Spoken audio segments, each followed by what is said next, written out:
The young and the restless spoiler's shock, Victoria stood in the soft glow of the late afternoon sun that filtered through the curtains of the Forrester mansion, her fingers trembling around the crystal rim of her wine glass.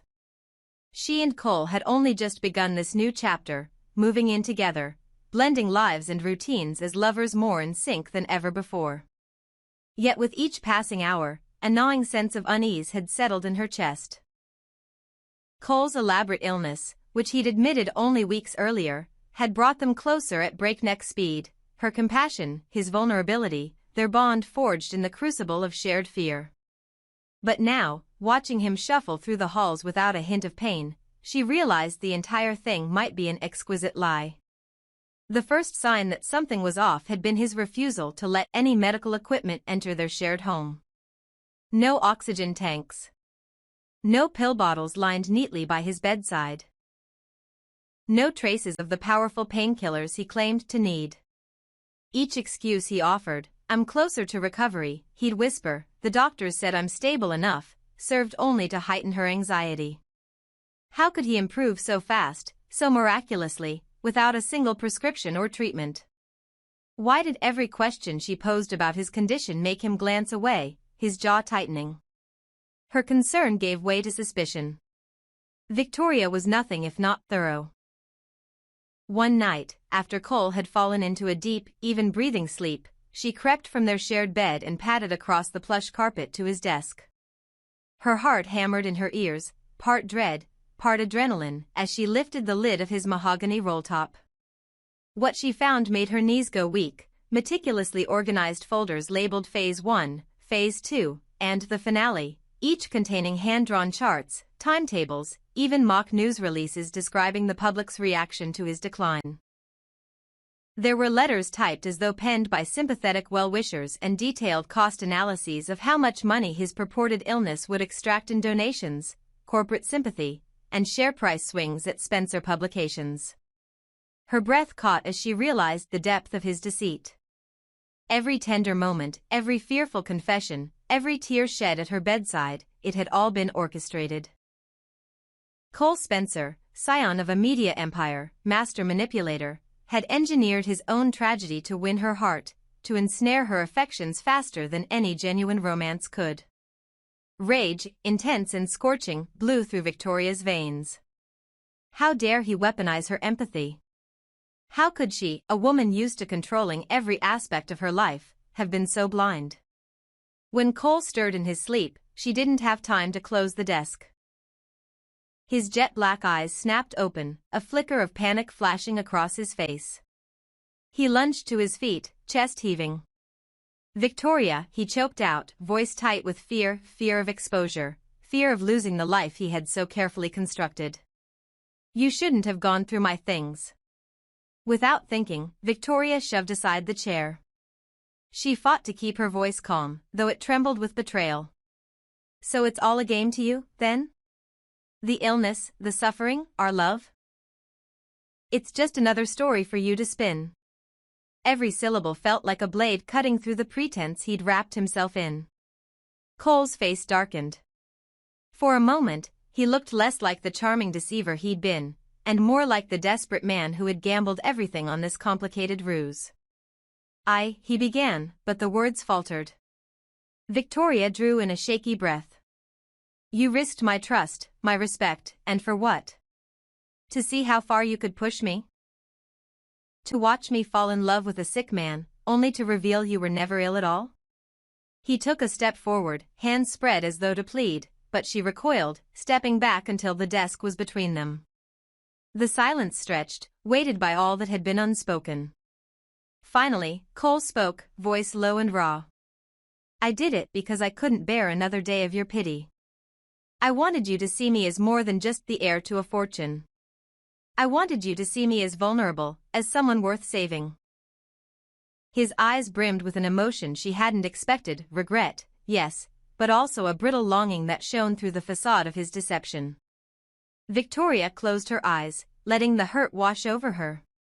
She had built walls around her heart for years, only to let him in.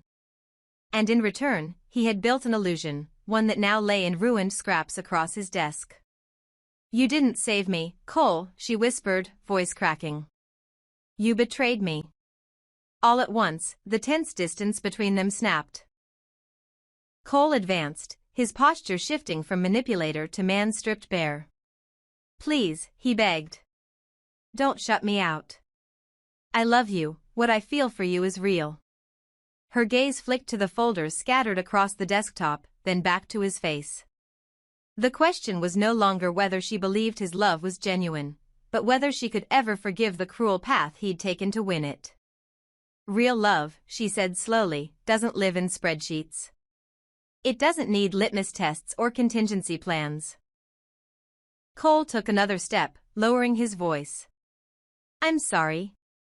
I was afraid that you'd see me as nothing but Cole Spencer, the spoiled heir. I wanted you to see the real me. Victoria's chest tightened as she recalled every tender moment they had shared, the laughter over candlelit dinners, the whispered confessions in the dark, the way he had wiped tears from her cheek when her father betrayed her trust. Had any of that been authentic? Or had his entire performance been calibrated to perfection? Her silence stretched, trembling between them like a fragile thread. Finally, she reached out and paused. The man in front of her had shattered the foundations of their relationship.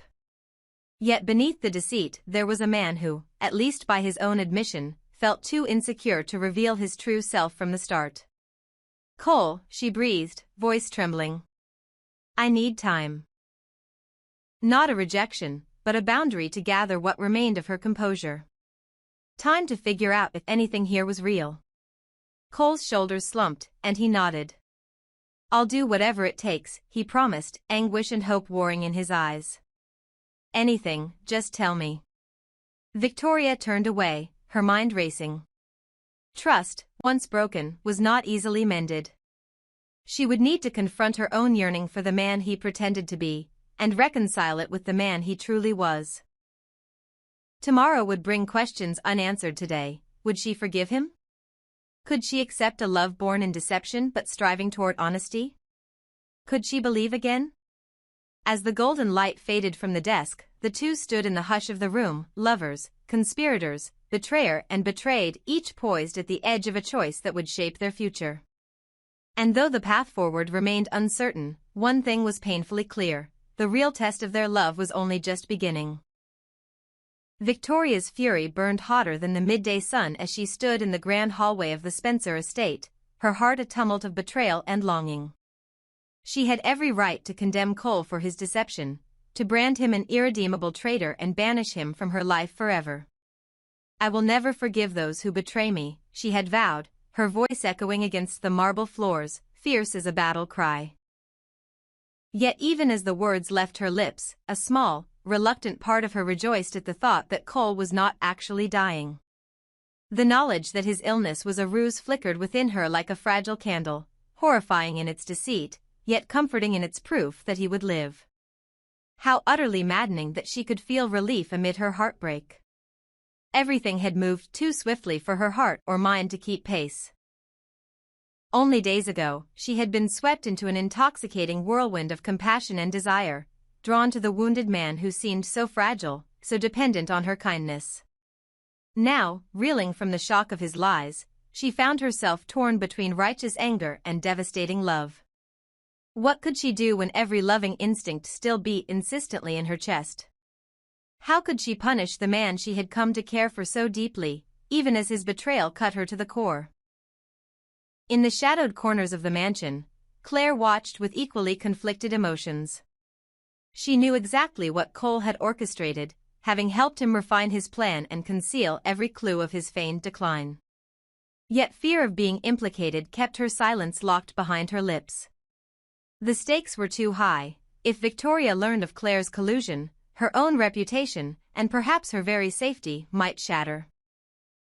So Claire had maintained a careful distance, offering faint encouragements to Cole while pretending ignorance of the deeper machinations. Each time she encountered Victoria's anguished gaze, Claire's heart twisted with guilt, but she kept her pact with Cole, convinced that their combined scheme would yield fortunes and influences far beyond what simple honesty could achieve. It was late evening when Cole and Claire convened in the mahogany-paneled library, a fitting lair for conspirators. The firelight danced across ancient tomes and leather-bound secrets as they leaned over the polished table, their voices hushed but urgent.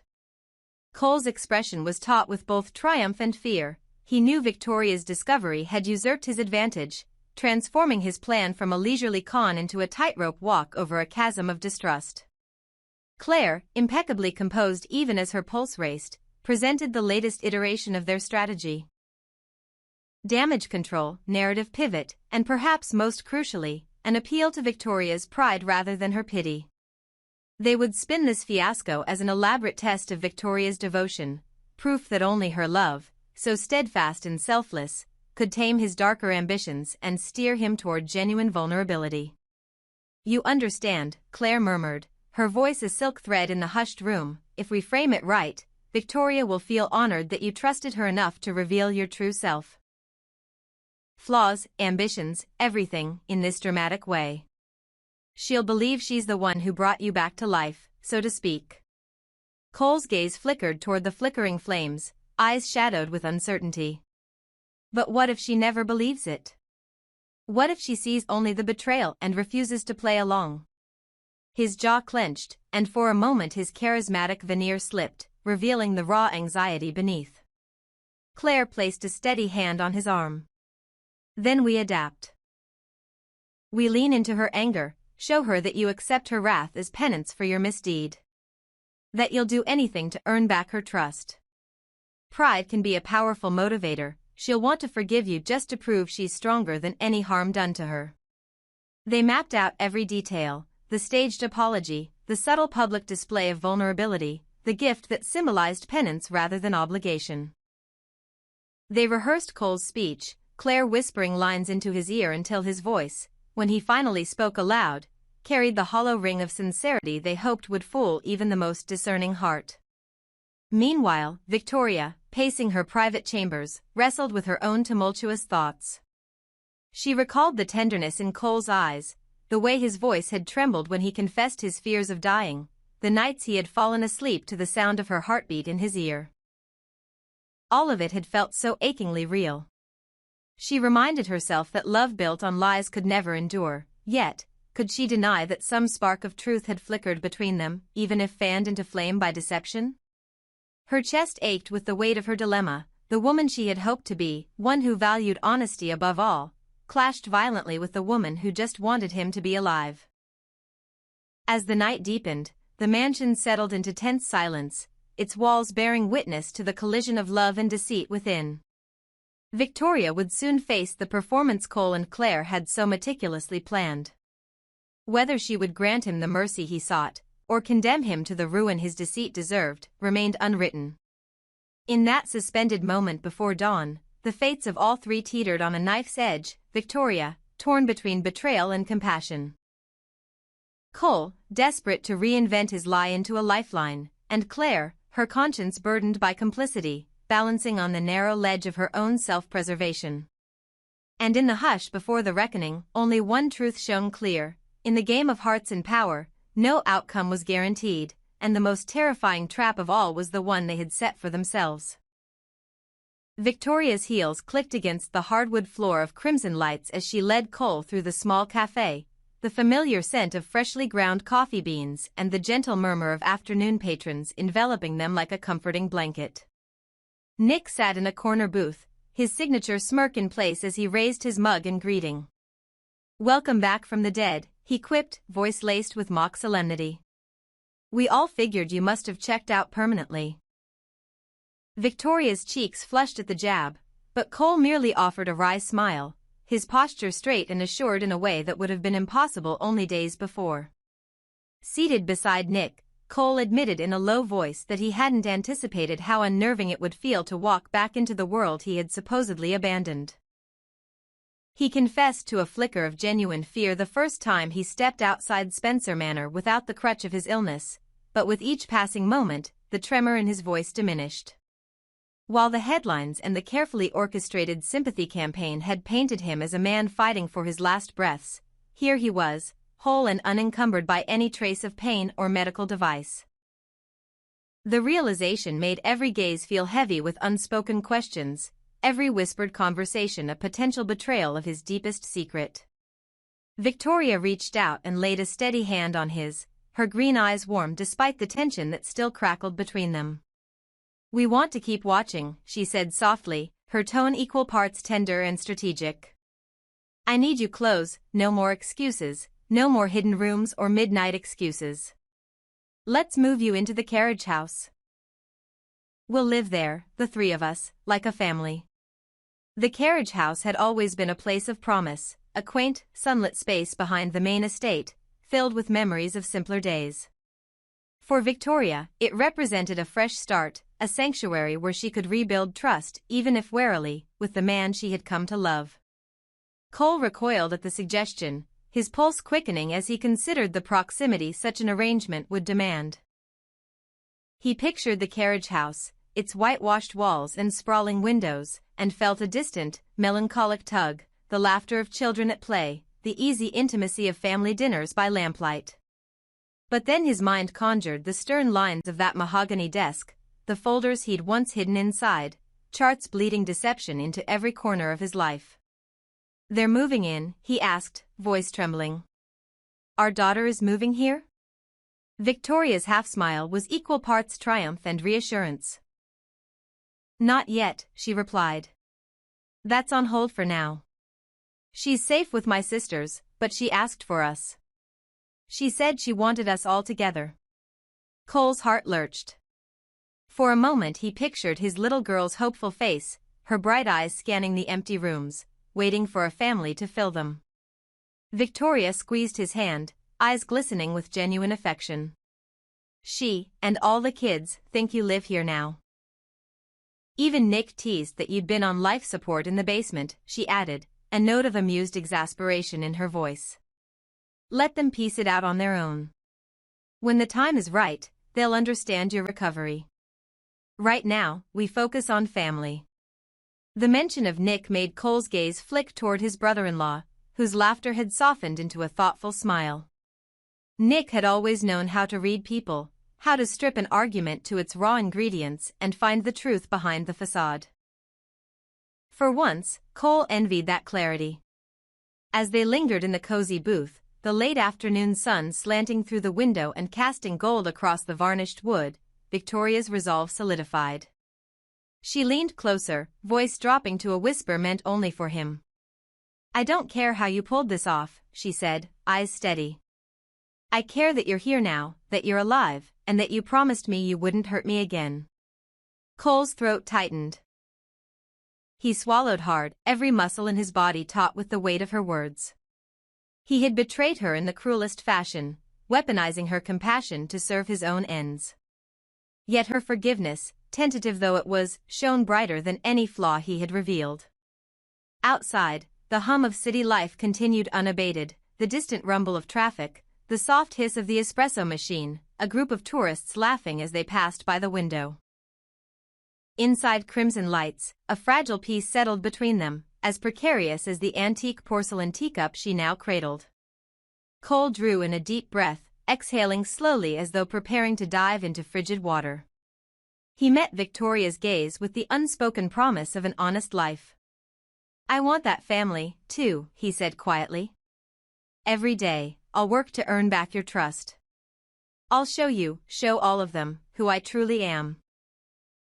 Her lips curved into a small, bittersweet smile as she nodded, leaning her head against his shoulder in a gesture both victorious and vulnerable. In that moment, surrounded by the gentle clatter of cups and the comfort of shared warmth, Victoria and Cole stood at the threshold of an uncertain future. The carriage house awaited, a blank canvas upon which they could paint a new narrative, one free from the scheming lies that had ensnared them both. Their children, already sensing the shift, already yearning for a home stitched together by sincerity, would soon join them, filling empty rooms with laughter and the normalcy of family life. And though the road ahead would doubtless be strewn with doubt and the ghosts of deeds past, Victoria resolved that her love, tempered by anger and carved by betrayal, would guide them forward. For beneath the shattered illusions lay a single, immutable truth. A family deserved the chance to be whole, and for that fragile hope she would fight.